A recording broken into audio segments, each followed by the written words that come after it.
Start करता हूं। Significance of meiosis.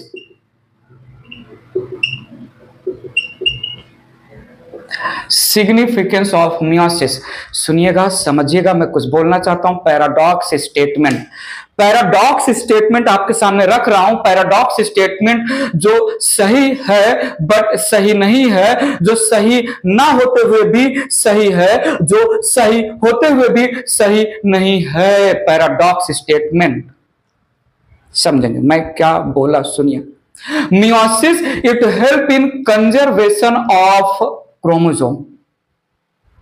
Meiosis तो क्रोमोसोम नंबर को हाफ कर देता है, रिड्यूस करता है ना। मियोसिस क्रोमोसोम नंबर को कहां पर कंजर्व करता है?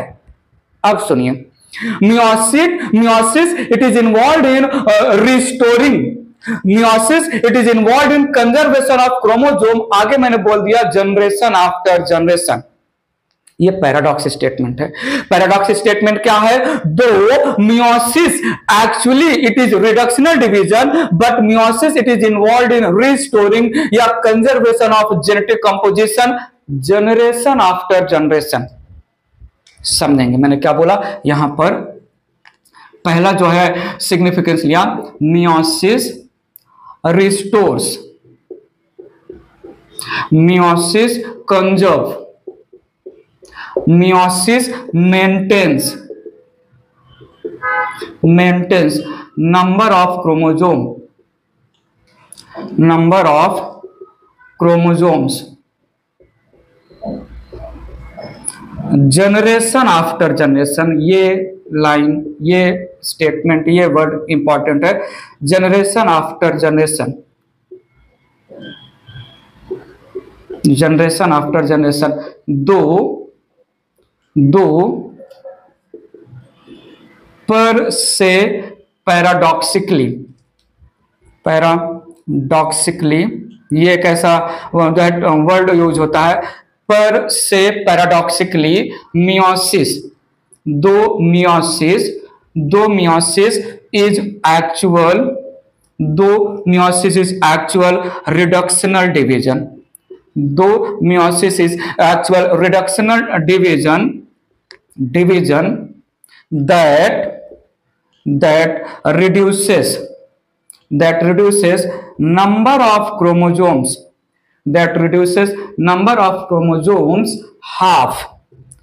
half in daughter cells।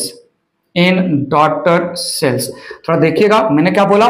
Meiosis ये नंबर ऑफ क्रोमोसोम्स को मेंटेन करता है जनरेशन आफ्टर जनरेशन। मियोसिस ये नंबर ऑफ क्रोमोसोम्स को एक्चुअल में हाफ करता है डॉटर सेल में। तो meiosis generation after generation number of, paradoxically statement है। मियोसिस नंबर ऑफ क्रोमोसोम को रिस्टोर नहीं करता है। एक्चुअल देखा जाए, रियलिटी में तो देखा जाए तो मियोसिस नंबर ऑफ क्रोमोसोम को डॉटर सेल में हाफ कर देता है।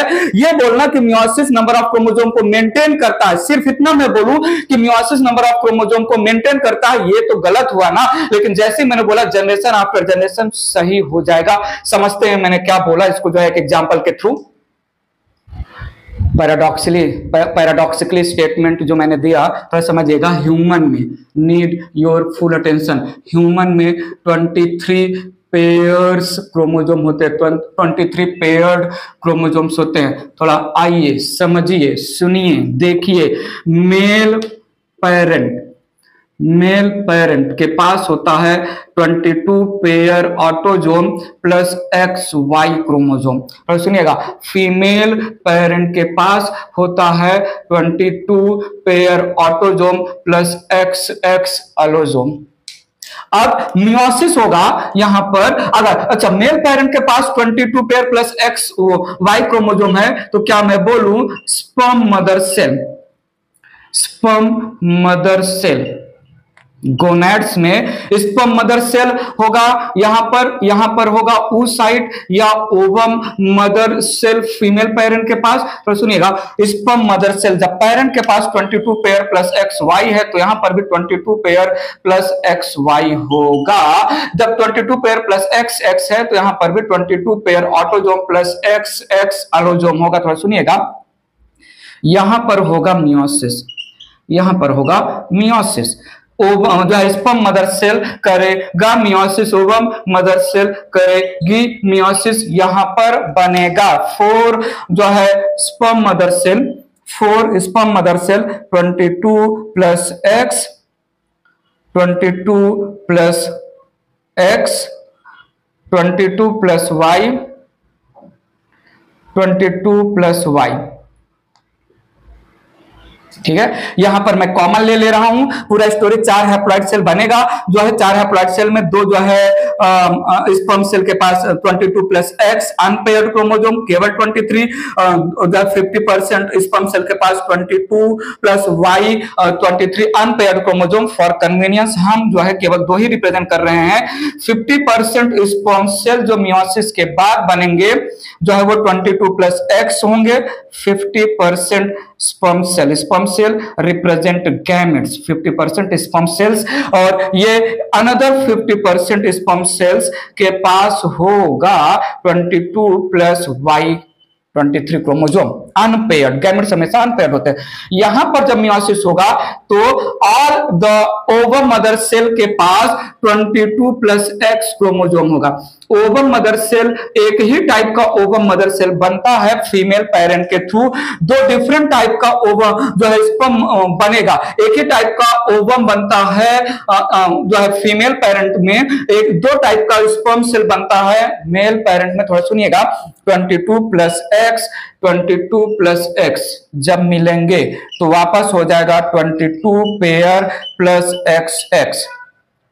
22 प्लस X और 22 प्लस X जब मिलेंगे सो वापस से हो जाएगा 22 pair plus X and X।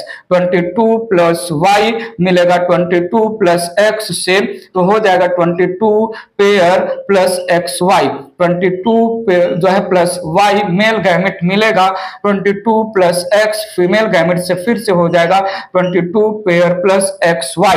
यहां पर मुझे मिला जो है फीमेल चाइल्ड, ठीक है, यहां पर मुझे मिला फीमेल चाइल्ड, ये बना मेल चाइल्ड और ये बना मेल चाइल्ड। याद रखिएगा, this symbol represent male and this symbol represent female. थोड़ा सुनो, मेल और फीमेल।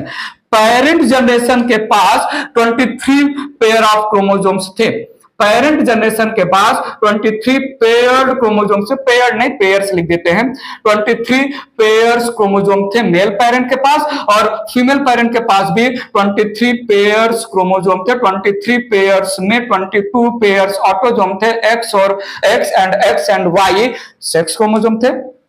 तो सुनिएगा, जो है मेल और फीमेल पेरेंट दोनों डिप्लॉयड, ह्यूमन डिप्लॉयड होते हैं। मेल और फीमेल पेरेंट जो है दोनों डिप्लॉयड थे। बनाया gamete, gamete haploid, gamete haploid, gamete haploid, gamete haploid. थोड़ा सुनिएगा, फीमेल पेरेंट 100% एक ही टाइप का फीमेल गैमिट बनाएगा 22 plus X। Male parent 2 type के गैमिट्स बनाते हैं, 50% X गैमिट, 50% Y containing gamete. So meiosis हुआ, नंबर ऑफ क्रोमोसोम रिड्यूस कर दिया मैंने गैमेट्स में, और जब गैमेट फ्यूज हुए तो वापस से क्या मैं बोलूं, diploid condition 23 pair, 23 pair, 23 pair वापस से नेक्स्ट जनरेशन में आ गया कि नहीं।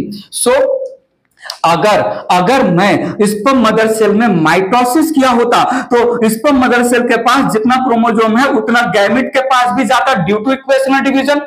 हेलो, सुनो सुनो समझो यहां पर, अगर मैं स्पर्म मदर सेल जो कि डिप्लॉइड है 22 pair plus X Y chromosomal composition है, माइटोसिस के थ्रू गैमिट बनाता, तो गैमिट में भी 23 पेयर क्रोमोसोम पास होता, being equational division mitosis.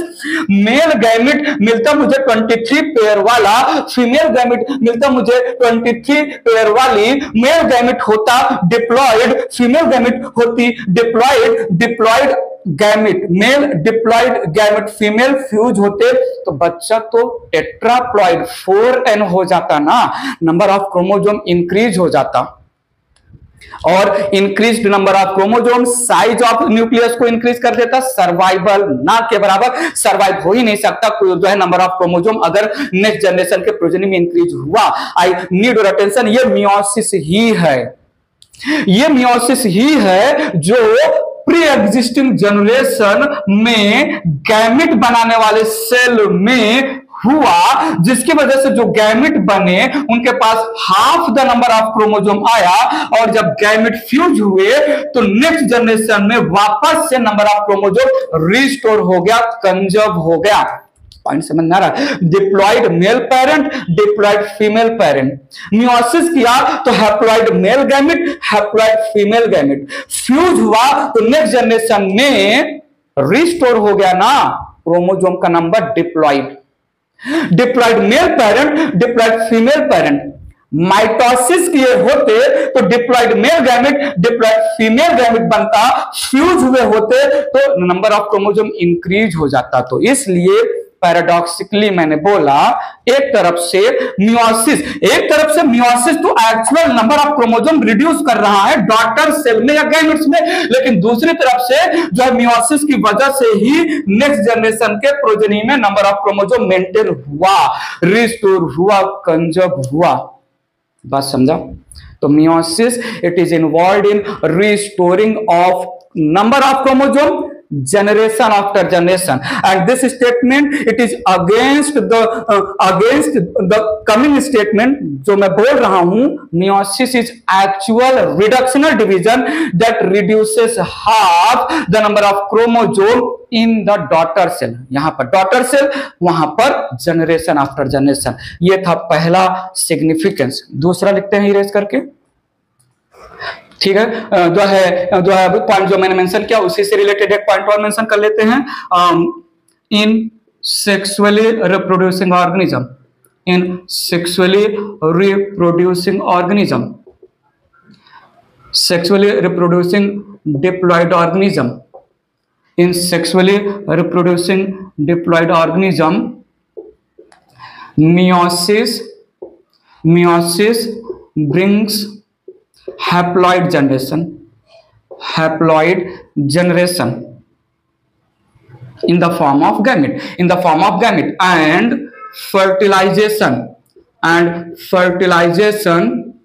again restores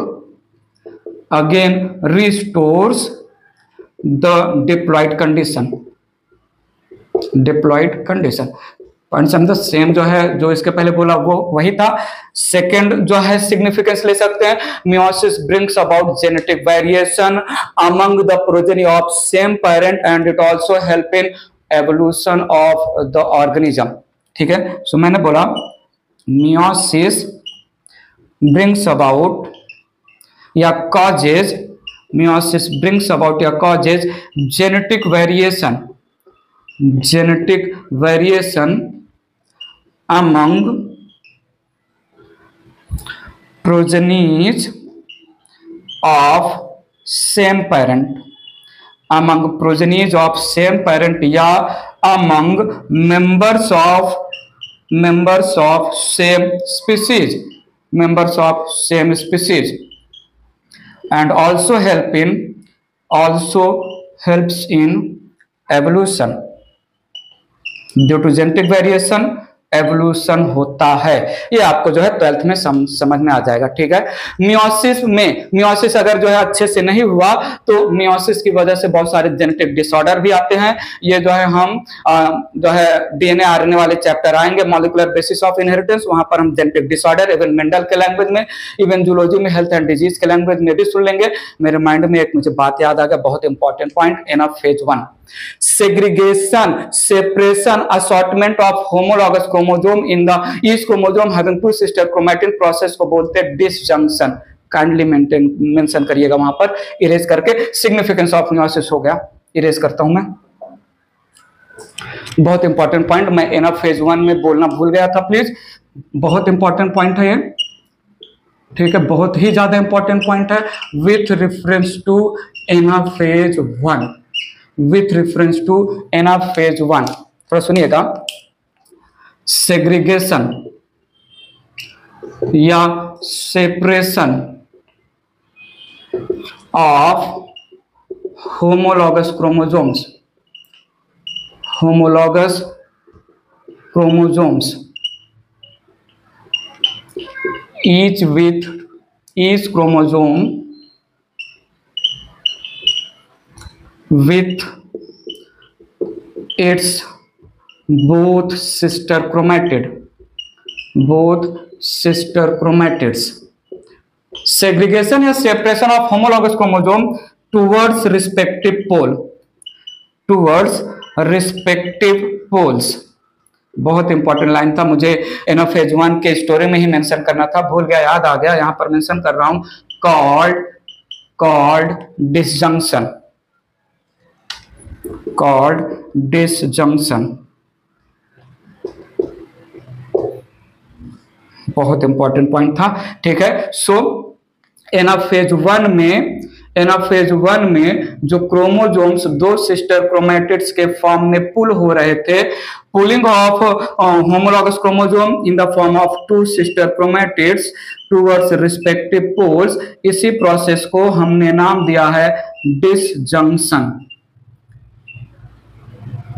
unity, जो होमोलॉगस क्रोमोसोम की यूनिटी थी उसको डिस्टर्ब कर दिया। होमोलॉगस क्रोमोसोम का जो पेयर था जो है दो इक्वेटर पर अरेंज था मेटाफेज 1 में, उस यूनिटी को हमने सेपरेट कर दिया, डिसजंक्शन। बहुत इंपॉर्टेंट था, प्लीज मेंशन कर लीजिएगा। यहां पर मैंने मियोसिस कंप्लीट किया, यहां पर इस लेक्चर में मैंने मियोसिस कंप्लीट किया। रिमाइंड करिएगा, मियोसिस 1 मियोसिस 2 अच्छे से कंप्लीट किया। कोई भी छोटा मोटा रीजनेबल लॉजिकल डाउट आएगा तो हमसे पूछिएगा। नेक्स्ट लेक्चर में थोड़े